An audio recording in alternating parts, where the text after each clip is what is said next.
the right. I am here. We are here for another episode of the Book of Man Friday Conversation. Listen, I'm gonna send a special shout out. It's Christmas time for all my gamblers. I know the season getting down to the wire. My parlay players, my spread pimpers. I know you're struggling. You need a big week this week. I wish you the best. Stay out in gambling hall. You're gonna lose. You can lose. I want y'all to win this week so y'all can get the kids for Christmas. That baby need a new pair of shoes. Mama needs a new pair of earrings. Let's go. Good morning, Big Doc. How you doing this morning, brother? Man, you know me. I'm always glad to be here. I enjoy this. And we here trying to help as many men as we can. And so they can be a better assistant to their families. Yes, and, we can change the world. You change the world by changing one person. Then it happens exponentially. So there we go. That's right. Yeah, man. But we got something good. We got something good for them this morning, man. I want to bring in a longtime friend of the show. Mr. I always got a good word himself. Big Chief, none other than Mr. Augustus Wright. How you doing this morning, brother? I'm doing good, bro, man. How you guys doing? Oh, man, we hanging in there, man. We always love to have you here. We appreciate you on the show, taking some time out to get with us. And we just going to get this thing rolling, have a good show this morning. We got a lot to talk about, and we're glad to have you here with us. Yeah, definitely. Real quick, some housekeeping. For sure, man. It's always good and pleasant. Yeah. Oh, yeah, I forgot you. You got a little bit of lag, but it's all good. We'll accommodate for that. And, I second that motion. Mr. Gus Wright, one of my real good friend to both of us. And he got a lot of good stuff to say. As a matter of fact, his video came back up in the feed, and I was starting to put out some clips from last year. So we done been around a while, but you may be seeing more of that. So quick housekeeping. If you are watching this stream and you have something you want to say, there's a couple of different ways you can interact with us. The first way is at the bottom of whatever screen you're watching, be it Facebook, YouTube, wherever we put this, you can drop a comment. We'll see it, and then we'll throw it up on the screen, and we can acknowledge your comment, and we can talk about it. The second, more interactive way is that you can click the link right above. The very first one, you click that, you come into the green room, we'll put you on with us, you can say your piece, and either you can stay on or you can drop out after you say what you got to say. All I ask is have your camera on at the beginning so I can see who you are. Once we come up, you can turn it off or, whatever you want to do. But you are always welcome. So let's go.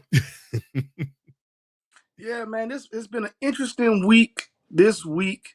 Some things that, we've talked about before have really reared their head this week in a bad way once again. And I think this is a topic that, doesn't get adequate airtime, so to speak. And I really enjoy when we get out, even though it's a tough subject.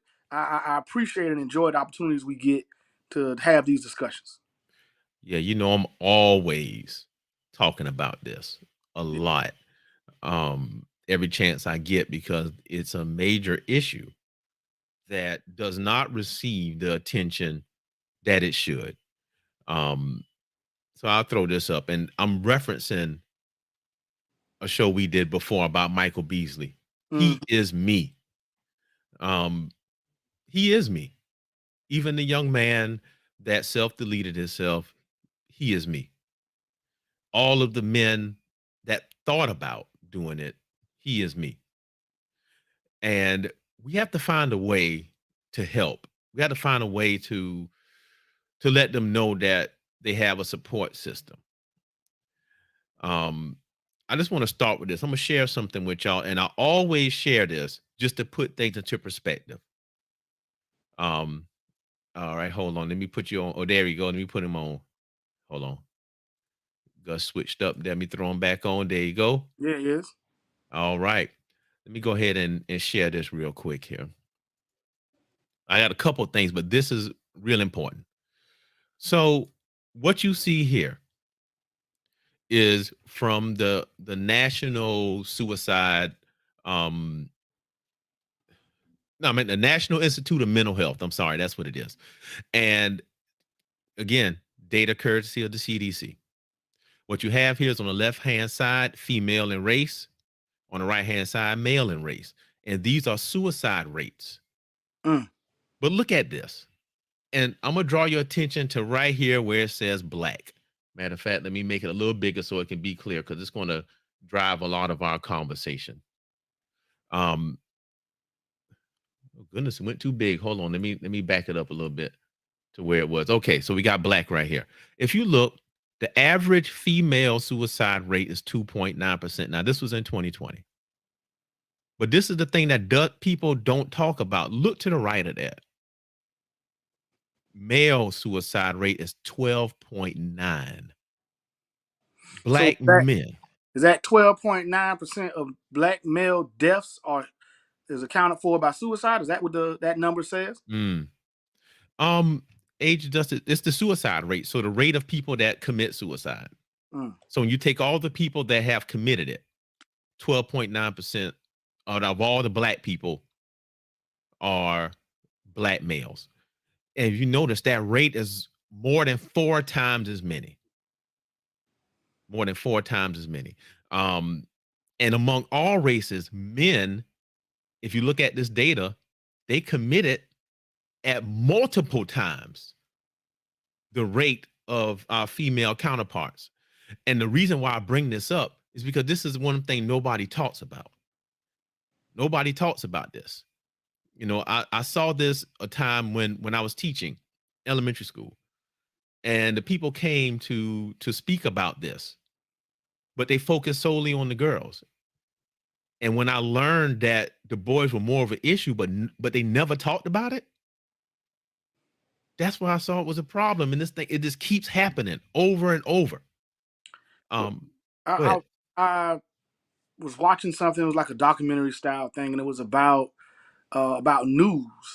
Mm-hmm. One of the things that stood out to me about the news was about the documentary and about news was women, certain age, race, whatever, their traction in the news is so much higher than, like, say, a man or a boy at the same age or the same rate. Mm-hmm. And I think that has a lot to do with why we hear about women's issues a lot more than men's issues, because they just get more traction in the news, and the news wants viewers. Yes. They don't really care about putting the news out. They want to put the news out that gets viewers. It's why if, you know, a white woman age 18 to 27 goes missing, it's going to be all over the news because more people are going to care and watch, versus a black male age 40 to 50 goes missing. Nobody cares. Yeah, and I wanted to put that up there just to set the stage that we care about all people that engage in self-deletion. And I'm going to say that just because we're on YouTube and they like to do bad stuff with that. But we just want to focus on these men. And the story that started this, DJ Twitch, which I really didn't know who he was, because I don't really watch TV like that, but he committed self-deletion. And everybody said he was so happy. He just made a TikTok like the day before. And now it's a big story and people are talking about it. But let's go ahead and let's get the ball rolling. Gus, do you have anything you want to add or you want to kick off this conversation with? Because all of this really started because of a post that you made.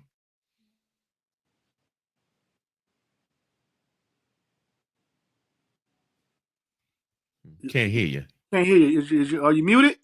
No, you're not muted.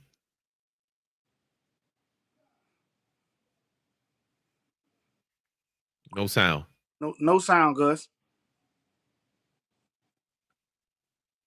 We got to get that because he is very valuable. Yeah. Well, just, you know, until Gus get his sound figured out. Mm-hmm.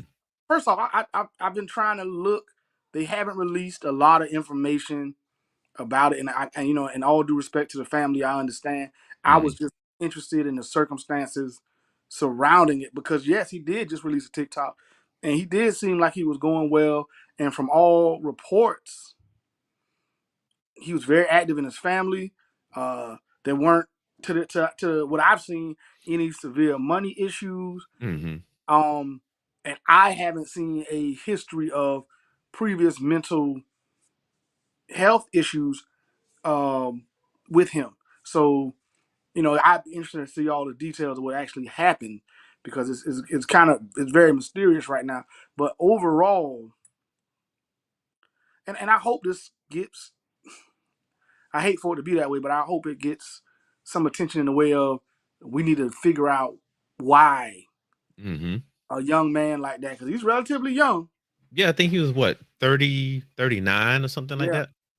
Relatively young. Why a man like that who has a good job, known publicly, wife, children, why a man like that chooses to do something like that? Well, I have a theory. And Gus, whenever you ready to jump on, you can just jump in and start talking.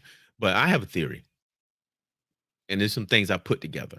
Number one, people said, he was happy. He was making a TikTok. He was dancing. He was doing all this stuff, right? So let's put a pin in that because his job was entertainment. Mm-hmm. Now, there's a theory called John Henryism. Okay. John Henryism. And yeah, Gus, whenever you're ready to come in, you can just jump right on in if your mic working. And then we can go. So you can cut me off whenever you get ready. Theory, John Henryism. So let me explain. No, man. How about now? You hear me now? Yes, sir. All right. I'm gonna pause what I'm saying so you can say what you got to say. Okay. No, man. Yeah, sorry about tech issues, man. It could be the weather up here. It's a little cold in this area, and some stuff got ice on it. So I might be coming in a little choppy.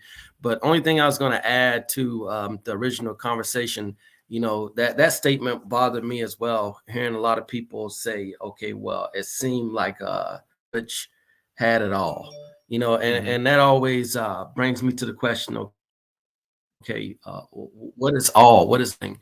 I mean, are we talking about inalienable rights, our history, our lineage, all the things that lead up to the existence of us, and then also, it brings me to the mind of, it seemed like nothing was wrong. Is that just conditioning? Because as little boys, we're always taught, hey, stop that crime. Don't do this. Don't do that. Toughen up, man up, and conditioning from childhood carries over into adulthood, and you're putting on a mask, and it becomes your daily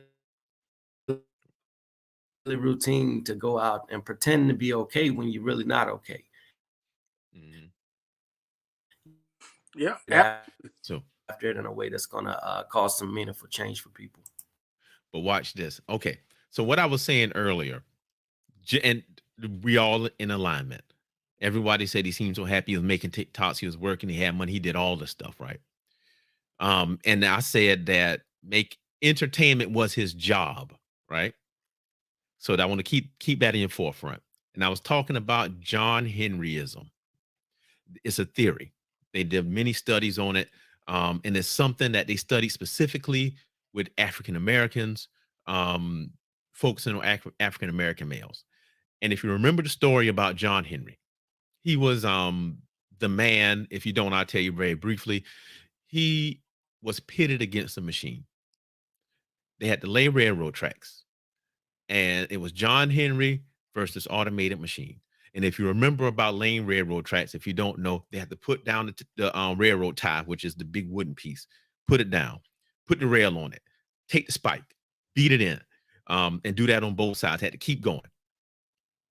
And at the end of the race, John Henry won. He beat the machine, but he did not get to celebrate his victory because he fell out dead. Now, John Henryism. When we are encountered with things we cannot change, when we're encountered with problems that are too large and too nebulous for us to grab a hold of, as men, what do? Go to work. Work harder. This man's job was entertainment. Was he working harder to cover up something that he couldn't figure out? Was he working harder to to compensate for something that was going on inside? Possible. Because we all do it. I did it. We try to cover up what's happening by working harder. And oftentimes we think, oh, if I get to this next level, it'll make things better. It'll make things easier. If I get this promotion, I get this raise, I get this bonus, oh, everything will be all right. Sprinkle a little bit more money on it and things will be okay. And it doesn't always work like that. No.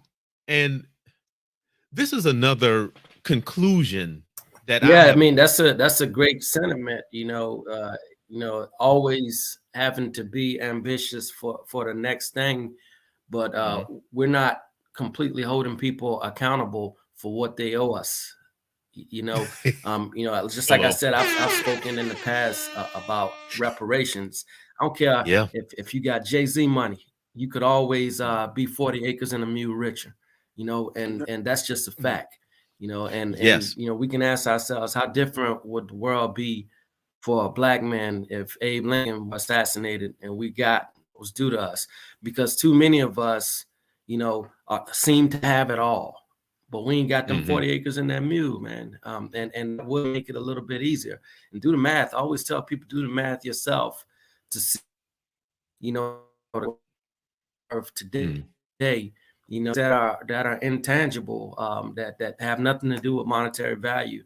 Just knowing your lineage. I got to pick my lineage. When my contemporary thing about, the granddad and have artifacts from what he did, in the Civil War. I don't know, none of them were robbed of something. And back to, he seemed like he had it all, them acres in that mule, and that would have made things a little bit better. And then not to mention addressing the fact, that the clinical definition of depression is, allowing the past to affect you now. We have a very unique history in America, Black people, and we talk diversity all the time, but we don't address the diverse history that African Americans have in this country and how basic cause and effect come into play today. I totally agree. And when I discovered that, I was teaching at a predominantly white school out on the island. Out of 368 bodies on campus, there were 5 Black people. One was me, one was the bookkeeper. And interacting with the adults and the children, they would say things that made me think. I had one little boy whose family took him to Ireland over the summer. And he showed me pictures. He said, we went to this castle and my great granddad stayed here in this castle. The principal of the school said, I can trace my family all the way back to the 1600s.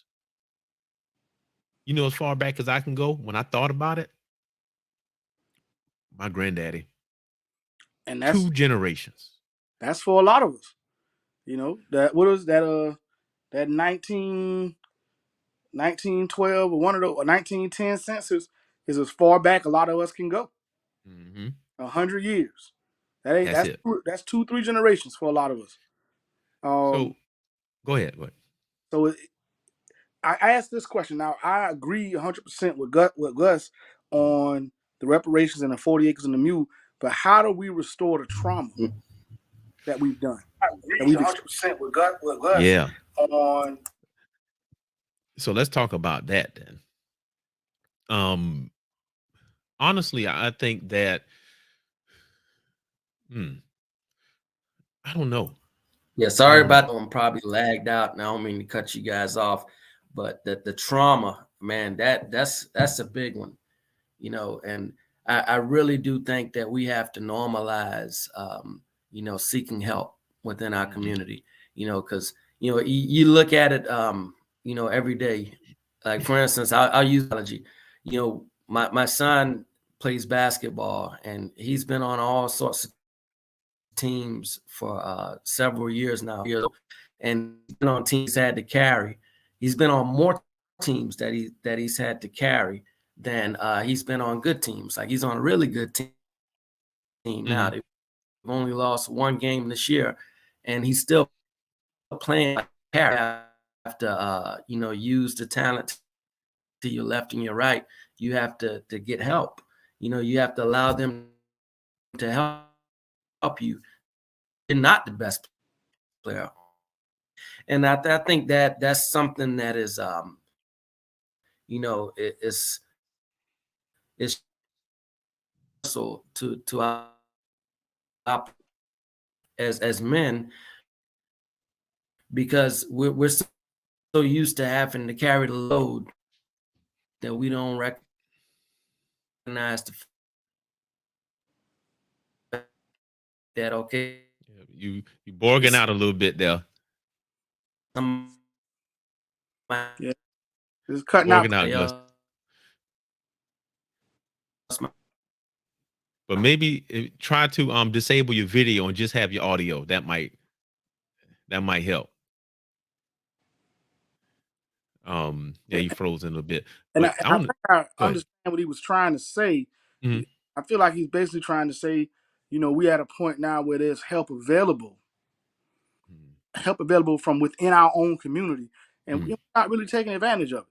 You know, we have black psychologists and psychiatrists and mental health experts and behavior experts that are that homegrown HBCU and other universities and PWI university graduates that want to help us, and we don't reach out. I think Umar said he's a psychologist by trade, but he really can't make money as a psychologist in the black community. I'm going to give a half-hearted pushback on that a little bit. Oh no, I'm not going to push back. I'm going to drill down more. One, these things are available. Granted, give you that. But I'm going to go here. No one understands the black man. And when I say that, there are no studies done on specific black men issues, specific black men behaviors, specific black men mental states, because they always lump us all together.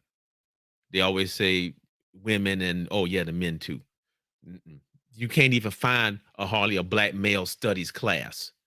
So I think that the help that's out there is not geared toward us. They say it is. It's supposed to be geared toward everybody. But if you look at the literature that the professionals learn from, it's feminist type literature. So it's geared toward women, but not men. And I think we are different. Like, I think we have a different way of communication. We have a different way of carrying ourselves, and it's all connected to that trauma. Yes. So we don't function like everybody else. So what I think needs to happen to alleviate this problem is that the problem needs to be studied, like wholeheartedly. Look into it. Why do black men do this? Talk to black men. Because you ever notice that every time something happens to us, nobody ever ask us why. They tell us why. They never say, well, why is that happening? Why do you think that's happening? They don't care about that. They tell us why it's happening, and then put the blame all on us. You need to get this kind of help. You need to do this. But nobody asking why. Well, let me ask you this, Doc. Do you feel like that responsibility to get those answers you say we need and we need to be looking out for falls on academicians like yourself to go out and get it? Oh, yes. But there is another caveat to that. And, you know, I've been listening to some other professionals, some other professors, and they would tell stories about when there are young black men coming up that want to study this stuff, they instantly shot down. It doesn't get to the research stage at all. Is it an issue of this type of research won't get the funding that the other types of research will get, or is it just we don't care about that? From what I'm hearing and what I'm seeing is that we don't care about that. Wow. Because they see us as utility. Okay. So then why is that going? This is how it works.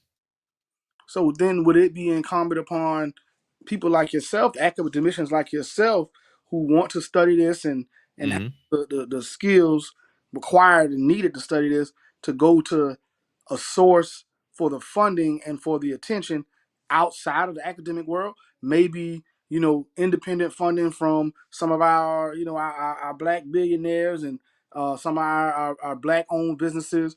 Would that be the route that would need to be taken in order to accomplish the study and the research necessary to improve black men?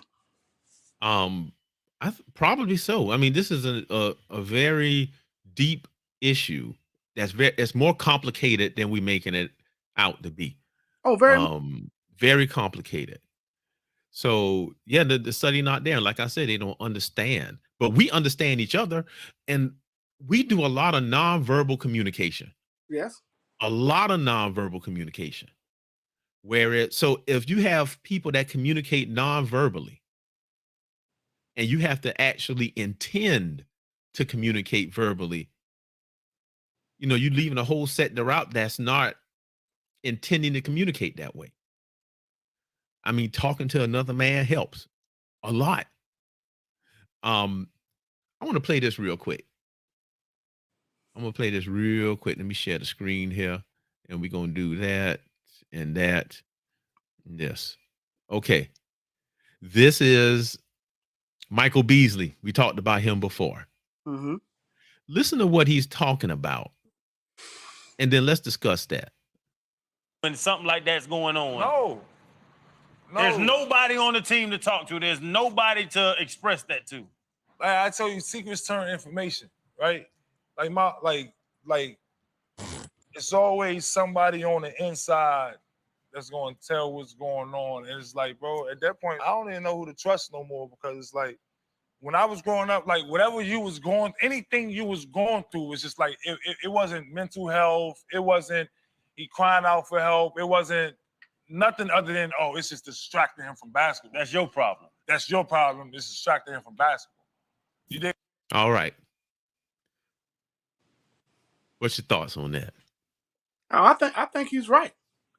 I think we are taught, especially in the case of men and boys, that whatever that thing we're good at or we're doing or is generating income, anything that's not that is a distraction.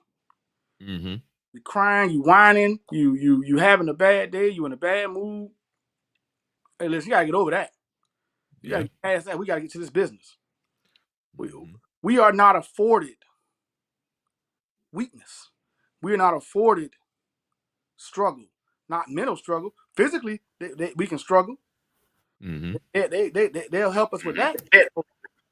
But mentally, emotionally, we gotta push that to the side and get done and handle the business. I was taught, you take care of business for the business take care of you, and that's a big line for almost everything I've done in my life. But you heard what he said, though.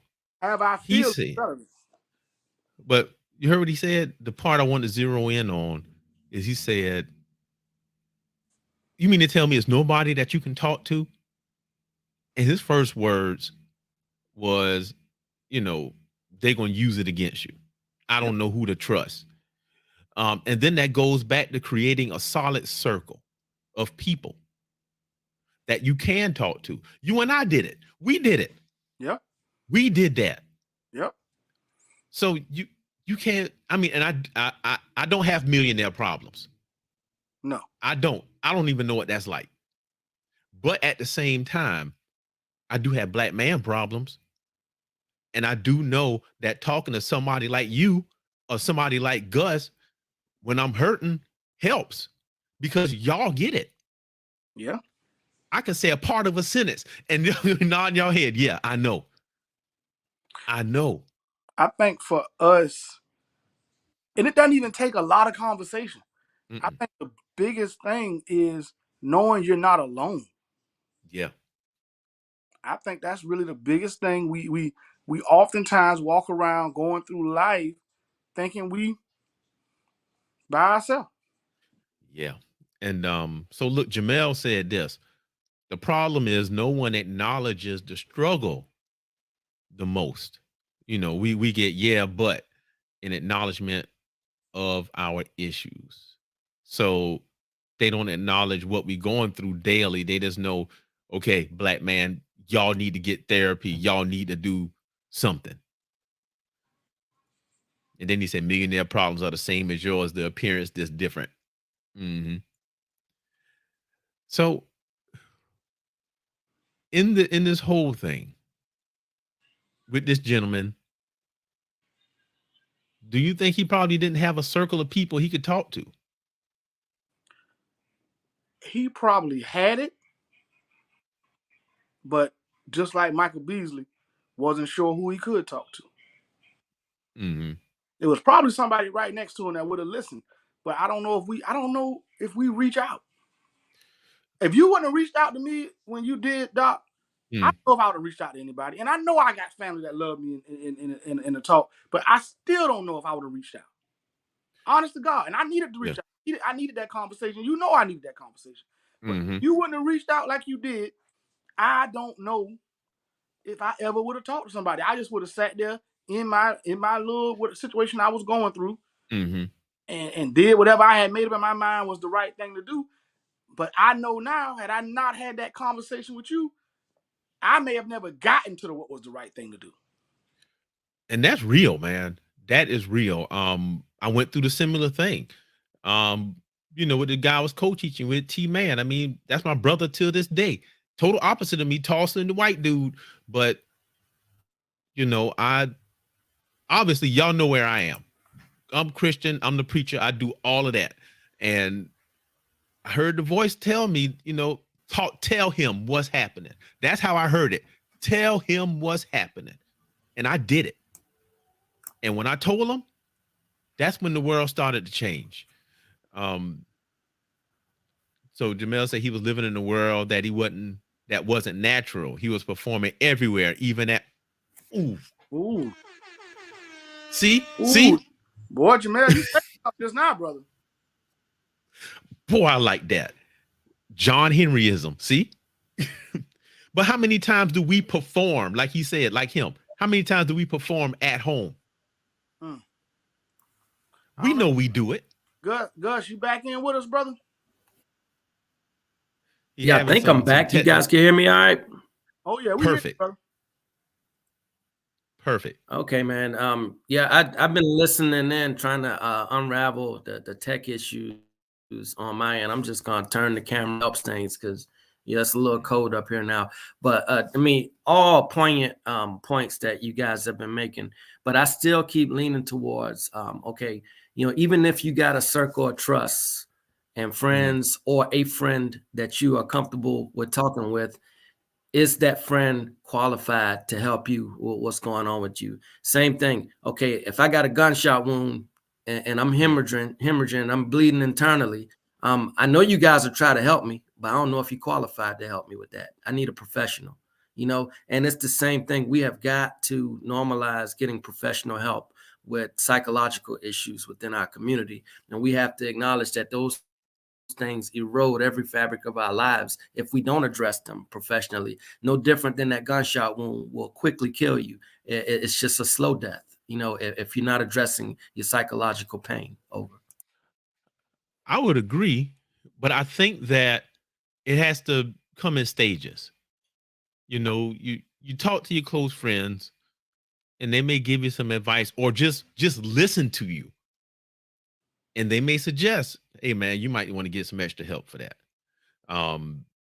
But I guess in my position, I get that all the time. But of course I come from a religious point of view, but to a lot of people, I am the help.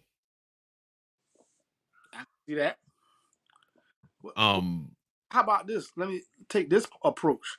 Do you think the monolithic tone that ends up being our life as black people in this country? Oh, if you black, you act like this, and you act like this. If you ain't seen this, or if you haven't done that, you ain't black enough. And do you think that culture that we live under affects our ability to reach out?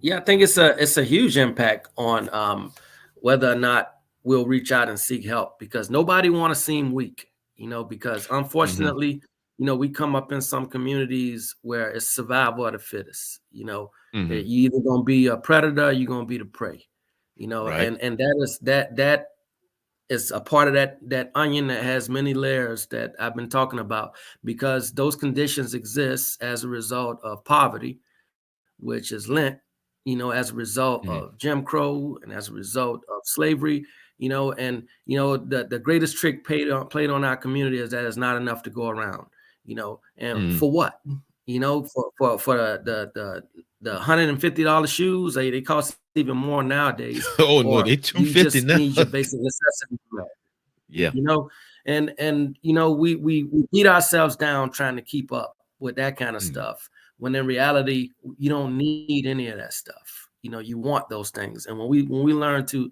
you know, distinguish the difference between wants and needs and establish that in our community, then some of the infighting, some of the killing will stop, and having to feel like you got to survive and you got to protect yourself even when you're among your own people. A lot of that stuff will stop if we get away from some of the materialism that exists. We are a really, really, really complicated set of people. I agree. I And mean, most go ahead. people are not brave enough to say, okay, I don't like those shoes. I'm gonna go get the ones out of Walmart that's gonna take the strain off my family. You know, that kind of thing. Most people are not tough enough to do that. I'm co-signing everything you just said. Yes, sir. All of it. I mean, it's a lot of little issues. And yeah, that's one of them. That's one of them. Because we got to be the flashiest. I mean, I see it with our children every day. Well, Except let's talk about the flashiness. Do we know y'all do know that comes from legal codes, from Jim Crow laws that were put upon us. You know, if we look like we didn't have a job, you could be, you know, that's where the term "I'm gonna be fresh as hell" if the feds watching.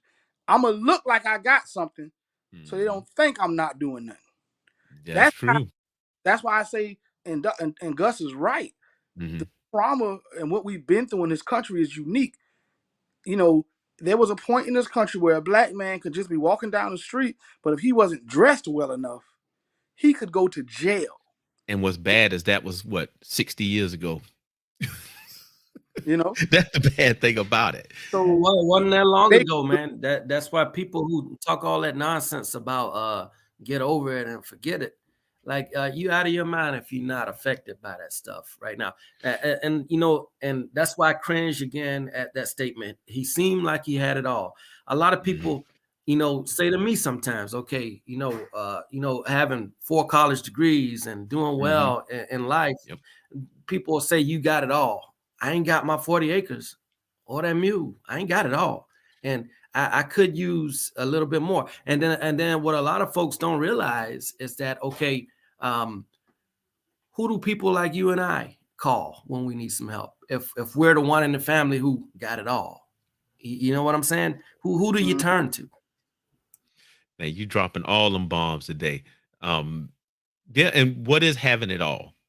Because, you know, if you have money, and again, I'm gonna say my saying is that money is a measurement, not a goal. It's a measurement. It's a measurement of a certain task that you're trying to do. Any unquantifiable thing you can measure with money. There's numbers. But that don't mean you have everything. You know, if you are like this gentleman, I don't know much about him, but what if he had to work 24/7? And yeah, he got a family and his family taken care of, but he never get to see them. Or he's always by himself in hotel rooms, or, you know, the stress of this and that is coming. I mean, is that having it all? It's a peace of mind. Yeah. It's a peace of mind. I'm going to tell you from my personal perspective, I am a teacher. I teach in public school. And everybody know we don't make a lot of money. But I'm happy because I get to see my family every day. I make enough for us to be okay. And I'm fine with that. I'm not chasing 6 figures because it always come with more. Always. Yeah, absolutely, man. And a lot of people don't realize that health is wealth. You know, if your body ain't working properly, I don't care how many digits are in your bank account. And we have to start including the mind as a part of the body. If your mind ain't working properly, you know, we spend most of our times inside of our heads, and we have to make that a clean and healthy place to be. And we got to watch what we're consuming. And also, we have got to be okay with saying no, you know, and that's what I've struggled with, you know, in recent years of having achieved some success over the years. I struggle with saying no. You know, if some young person comes, knocks on my door, my office, and say, "Hey, Chief, can I ask you about this, that, or the other? I'm trying to get where you at." I never say no, but I got the same 24 hours on the clock as everybody else. You know, and that becomes a challenge. You know, to do the things that I'm responsible for, trying to be everything to everybody. You know, and these are things that people don't realize come along with success. Yeah, look, Jamel said we place too much emphasis on material possessions over mental peace and inner joy. Money is the root of all evil, and the first thing that said about Twitch was he was broke. That's why. And you know, I don't think he was broke. You know, and a lot of people don't realize that sometimes we have wealth, but we don't have liquid assets that we can readily access. You know, and a lot of people don't realize that you might own a $1 million house, but you ain't got $50 in your bank account. Now that's considered you considered to have wealth. You know, but how long will it take you to access to tap into the equity of that struggle? At least 60 to 90 days. Again, second is cause and effect. You know, yeah, and I don't know nobody who can go without eating for 60 or 90 days. Okay, you got about 2 or 3, and you know I agree with that, because even with money, right? If you make $1 million a year, but you spend $999,999, you ain't got no money. Nope. You got stuff. You can buy the right stuff. You don't. It's worth less than what it was when you bought it. Jamel also said this isn't a black problem, although it amplifies. Look at Robin Williams. Men aren't allowed to cry or debrief emotionally dump, and black men even more don't open up to each other. That's true. And, you know, that it 100% true. And that's one reason why we started this whole group, was to try to help, because we both have been there. Yep. Know what it's like. Yeah, and I think some, again, if we must lean on each other, then we need to equip one another with the resources and the skills and the trained ear to know when okay, I need to refer this person to someone else. Because me, I'm hell bent on knowing when I'm in over my head. Case in point, my daughter's brakes went out on her car, and I said, okay, I'm gonna go ahead and I'm gonna fix them for you, because I mean I can YouTube that and I can fix them. Right. And then I realized about 2 tires in, I'm in over my head.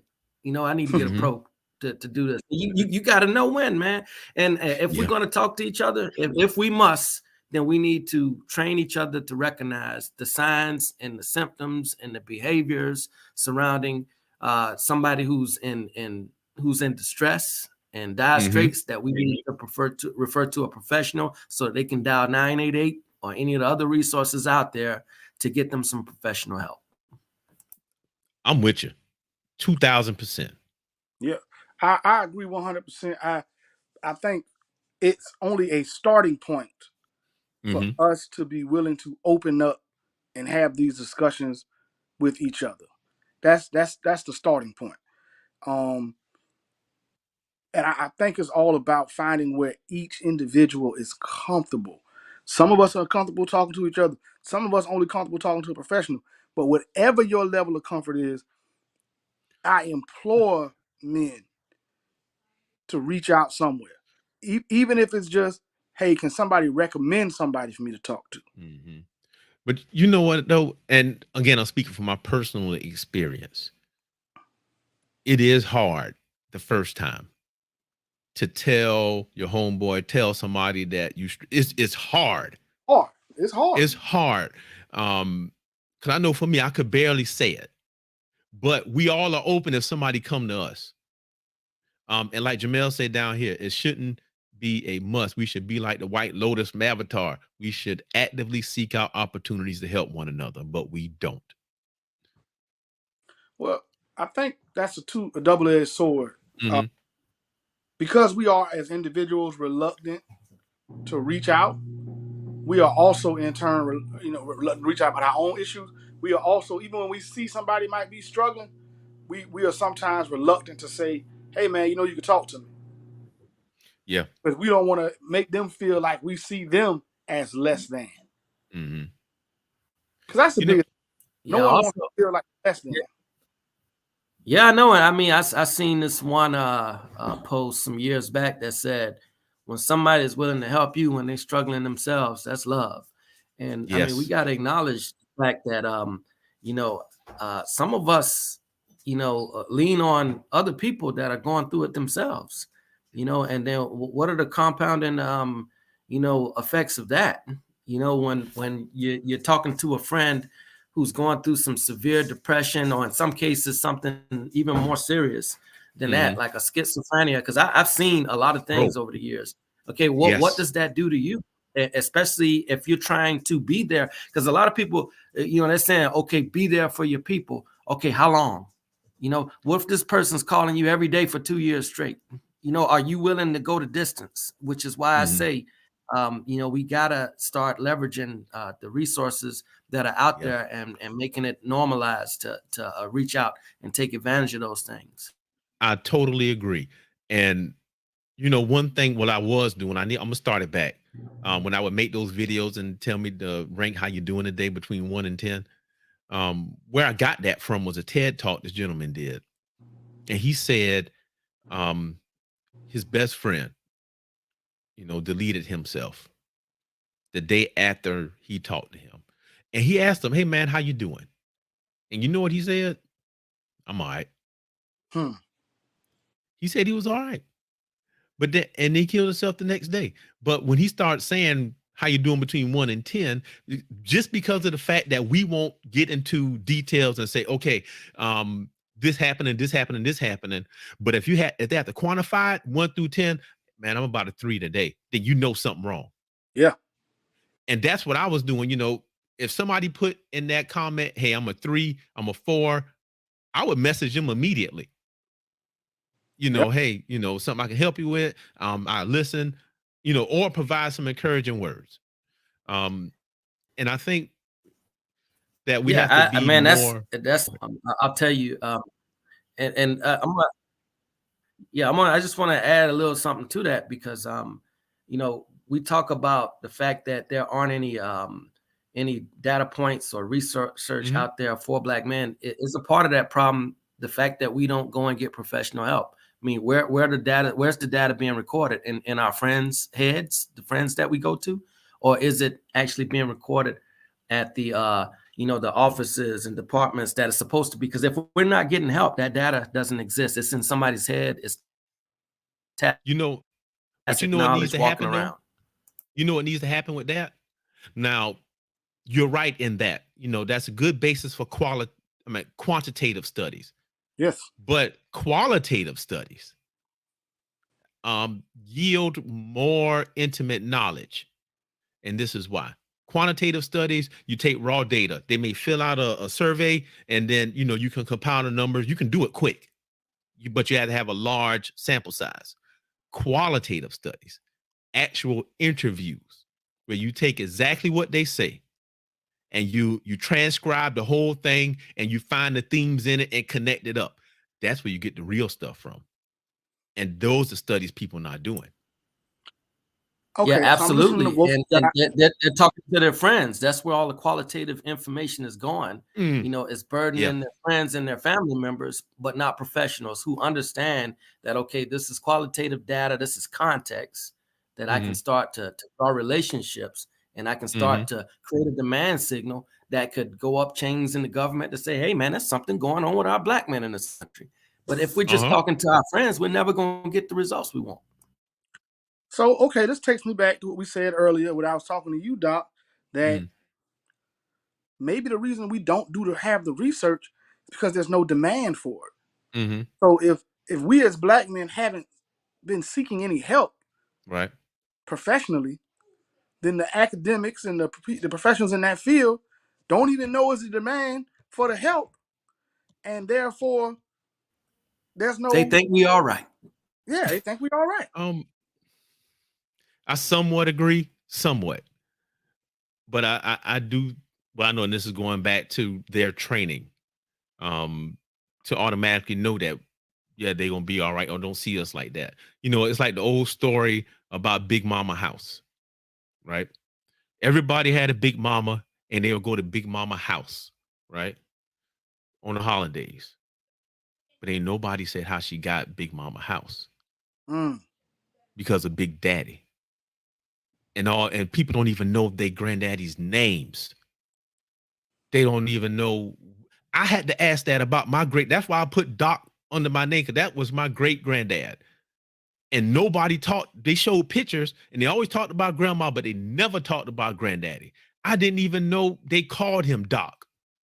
That's why I go by that. But what I'm getting to is that the vision of us is that we are okay because we not people. We are utilities and we work, and we often put ourselves in that position and perpetuate it.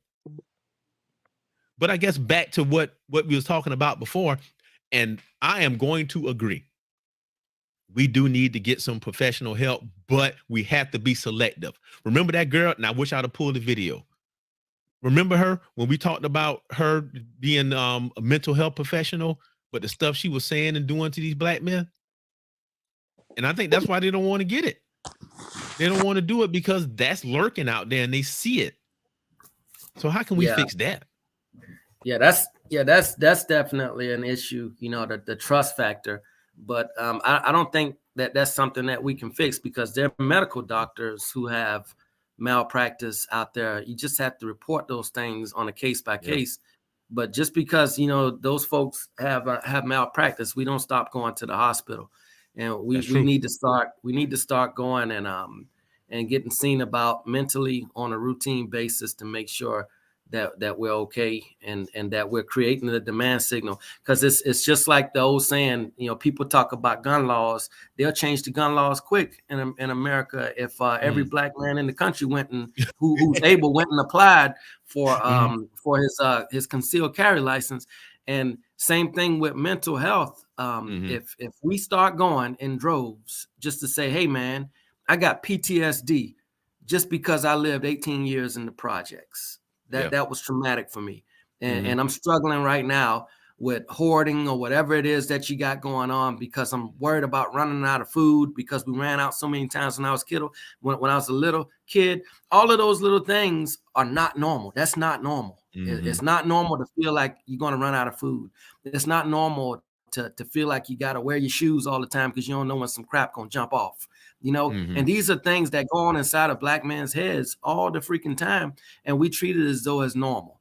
You know, so if we start going in droves and normalizing that, hey, it's the first of the month, it's time for me to go get my mental health check, and go every freaking month, even if it's at a free clinic, you know, then you'll start to get some demand signal and you'll start to get some attention, you know, at the county, the state and government level, that, hey, man, there's an influx of black men coming in about their mental health. What's going on? You know, it reminds me of what I said about health insurance, because most of us have health insurance. We work, but we never use it. Nope. Don't go to the medical doctor, and definitely don't go to mental health professionals. Sadly, I was watching TikTok, and the guy said, how do you stop police killings and the mistreatment of black men and black people in this country? And he said, black people need to go and get life insurance, because ain't nobody harder than the insurance company. Okay. That's the truth. That's the truth, man. It is the freaking truth, man. And just like you said, man, there are ways to energize people. You know, that's how you make people move. you cut them off. You know, it's just like you ain't gonna never had an electric company coming to your house to argue with you. They're just gonna turn it off. You know, they're gonna get your attention quick.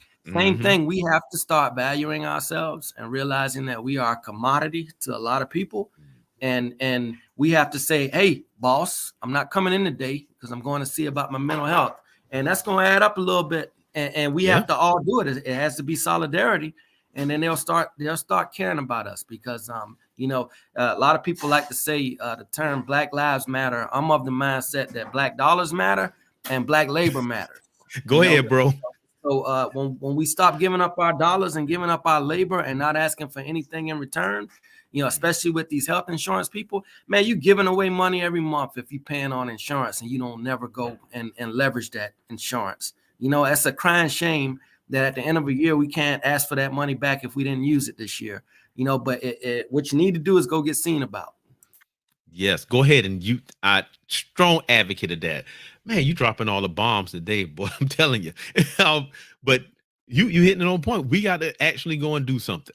We got to encourage our brothers to use their own health insurance. Go get your physical health taken care of. Go get your mental health taken care of. And if you not ready for that, find somebody to talk to, somebody that you trust. That, and if somebody comes and talks to you and you think you're not qualified to deal with what they got going on, you just don't know, direct them. This because all it'll take is for another man to say, you know what, bro, you might want to go to the doctor about that. Yeah, absolutely, man. And then also let's talk about you know, by show of hands, and if somebody's listening in, and even if you hear it later, do it in the comments. How many Black men do you know that drink alcohol? How many Black men do you know that smoke marijuana? Okay, and ask why, and ask why 5 times, right? And I guarantee you'll get some qualitative data about how we're self-medicating and why we're self-medicating when we should be talking to a professional, because there are more healthy ways to deal with those things. Man, we are of the same mind. I preached a sermon before, and I also said this about people who abuse all that stuff.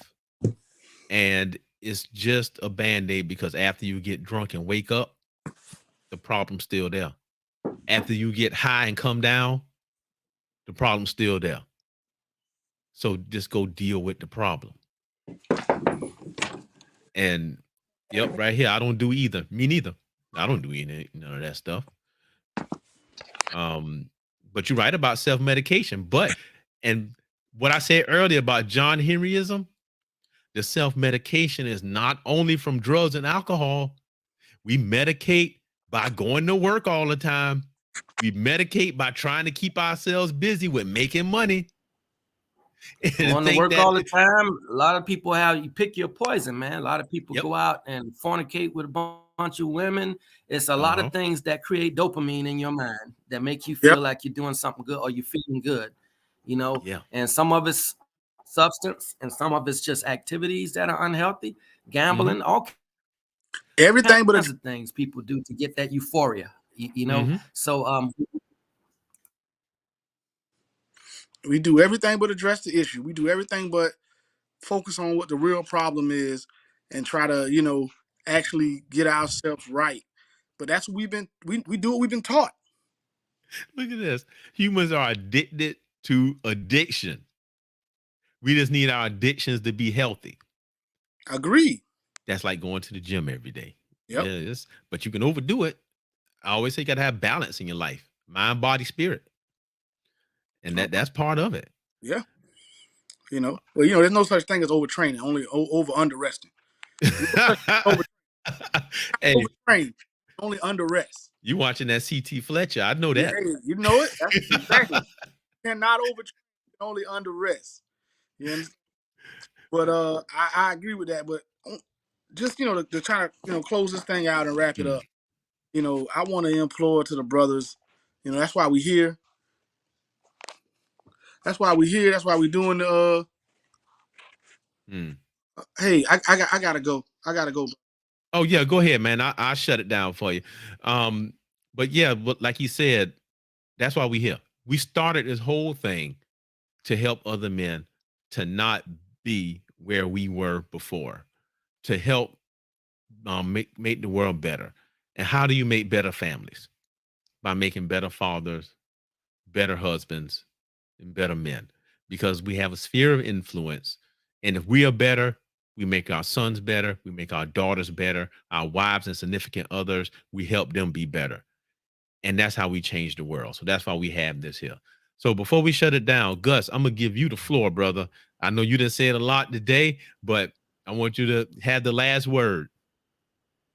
No, man, I appreciate you doing this, and we got to do it more often, and even on other platforms. I think Amir's wife has another platform that she's invited us out to come talk on, and I just think reaching as many audiences as possible is the key to helping to create awareness and to create pipelines for our people to come out of whatever state that they're in and get them into a better state, especially mentally and psychologically. And I think Jeremy having to leave just now is a perfect segue to close it out, you know, on the fact that I harped purposely on not burdening our friends and talking to professionals, because what happens when a friend is in crisis, but your wife is leaning over your shoulder like, hey, I thought you was taking me out to dinner tonight. You know, you're going to create problems in the household if that friend keep calling you every single night, especially if you know, you're taking time away from your family. So we can be there for our friends, but there are people who get paid every day to be there for people, and that they study it. They're professionals, and you and I both are academics, so we respect, you know, people's disciplines and what it takes to actually have the deep domain knowledge in a given area. So I say use the professionals, and again, use that insurance that you've been paying on, that the job has been taken out of your check, and go and get seen about. And that number 988. You know, they're standing that up, looking down 988. If you're experiencing a crisis, I will never. These are serious things, and we are humans, and our lives matter too. So we have to start caring about ourselves and seeking the help when we have things going on inside of our heads, just as we would if we were hemorrhaging out of our bodies. So I appreciate you again, man, and I hope to do this again soon. Hey, we love you, and you always welcome. Anything you want to talk about, shoot me a message. We'll set it up. Hey, you in the family, man. You always was here from day one. So it's always open whenever. And with that, you know, we're gonna go ahead and shut this down for the day. What I want y'all to do is to go ahead and enjoy your weekend. Go see your family. Go see the people that live with you. Go hug your kids. Go play some video games with them. Do stuff with them. Go outside and shoot basketball with them. Whatever you love to do with your children and your significant other, wife, girlfriend, doesn't matter. Take some time out to do that. That's one way to bolster your mental health, is to know that people that love you live with you. You see them every day. So with that, you know, we love you and we out. Peace, y'all.